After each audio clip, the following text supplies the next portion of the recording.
Okay, so here's an unboxing and review of auticanet.com. So I ordered these from my best friend. I was trying to ship it to their APO directly.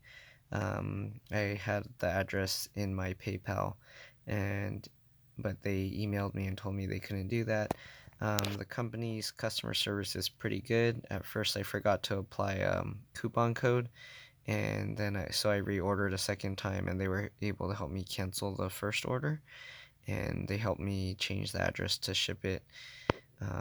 So here's what I got. Alright, so they pack it like this in this box. They wrap this FedEx label over it like that. It just comes in this box.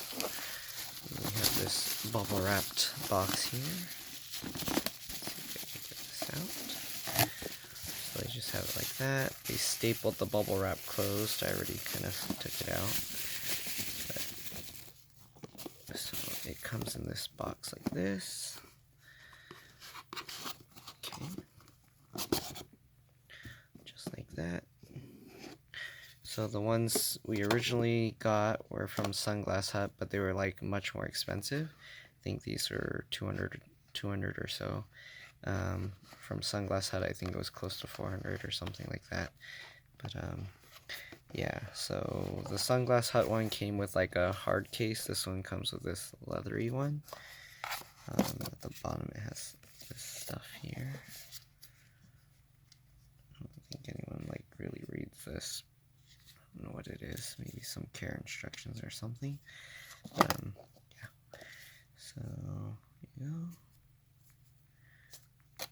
And then inside you get the glasses and a cleaning cloth. Okay, so here's the sunglasses.